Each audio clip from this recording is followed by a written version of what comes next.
Halo semuanya, perkenalkan nama aku Syarif Awalina. Aku kuliah di Universitas Muhammadiyah Jakarta, program studi akuntansi angkatan 2018. Nah, kali ini aku bakalan sedikit sharing atau berbagi pengetahuan tentang akuntansi lembaga keuangan mikro syariah.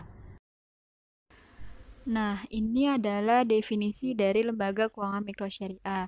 Secara sederhananya begini, LKMS itu sama seperti lembaga keuangan pada umumnya, hanya saja produk jasa dan juga akadnya itu berbeda. Tapi tujuannya sama untuk mensejahterakan. Tetapi LKMS ini tidak hanya mensejahterakan di dunia saja, tetapi akhirat pun disejahterakan. Nah, di sini ada tujuan lembaga keuangan mikro syariah supaya lebih jelasnya. Yang pertama itu ada meningkatkan akses pendanaan skala mikro bagi masyarakat. Yang kedua, membantu peningkatan pemberdayaan ekonomi dan produktivitas masyarakat.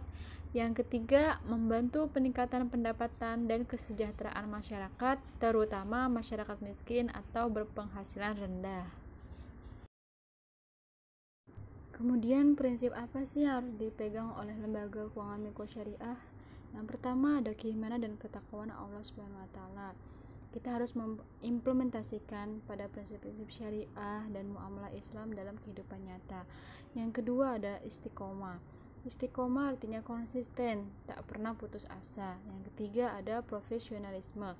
Profesionalisme di sini maksudnya adalah kita harus mempunyai semangat kerja yang tinggi untuk mensejahterakan masyarakat kecil. Kemudian kita ada kekeluargaan, di mana artinya kita harus mengutamakan kepentingan bersama daripada kepentingan pribadi kita sendiri. Kemudian ada kebersamaan, yaitu kesatuan pola pikir yang harus kita tanamkan juga. Dan kemudian yang terakhir ada keterpaduan, yakni nilai-nilai spiritual dan moralnya harus kita laksanakan dan harus kita implementasikan. Artinya prinsip-prinsip ini harus kita pegang supaya kita tidak melenceng dari prinsip-prinsip syariah yang ada. Nah, ini adalah salah satu klasifikasi dari lembaga keuangan mikro syariah, yaitu adalah BMT. Apa sih BMT itu? BMT adalah Baitul Mal wa Tamwil, atau biasa kita sebut koperasi syariah, yang menumbuh kembangkan bisnis usaha mikro dalam rangka mengangkat derajat dan martabat serta membela kepentingan kaum fakir miskin. Tujuan BMT adalah meningkatkan kualitas usaha ekonomi untuk mensejahterakan anggota, pada khususnya adalah masyarakat umumnya. Kemudian ada sifat BMT. Sifat BMT adalah mandiri, artinya secara profesional serta berorientasi untuk kesejahteraan anggota dan masyarakat dengan penggalangan dana, zakat, infak, sedekah, dan lain-lain. Kemudian visi BMT itu apa? Visinya untuk meningkatkan kualitas ibadah anggota sehingga nantinya mampu berperan sebagai pengabdi Allah Subhanahu wa taala. Kemudian yang terakhir ada misi BMT.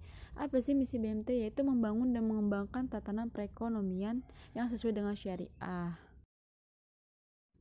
Kemudian ada laporan keuangan. Fungsi dari laporan keuangan BMT itu sendiri sebenarnya sama pada umumnya, yaitu untuk pengambilan keputusan supaya kita dapat mengetahui transaksi ataupun kejadian yang telah dilakukan selama periode waktu tertentu, dan juga kita dapat mengetahui informasi-informasi penting lainnya. Nah, di sini juga kita bisa melihat perbedaan BMT dengan yang lainnya, yaitu dari laporan keuangannya. Yang biasanya laporan keuangannya itu komponennya hanya 5, yaitu neraca, laba rugi, arus kas, perubahan modal, juga catatan atas laporan keuangan. Di BMT ini ditambahkan yang pertama itu ada laporan promosi ekonomi anggota, yang kedua laporan perubahan dana investasi terikat, yang ketiga laporan sumber dan penggunaan zakat, infak, sedekah, dan yang keempat adalah laporan sumber dan penggunaan dana card.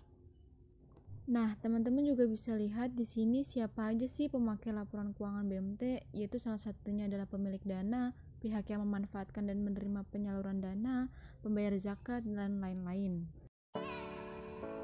Oke teman-teman, mungkin itu aja yang bisa aku sharing. Semoga ilmunya bermanfaat dan semoga teman-teman sehat selalu dan semangat terus dalam menambah ilmu. Kurang lebihnya mohon maaf. Billahi fisabilillah.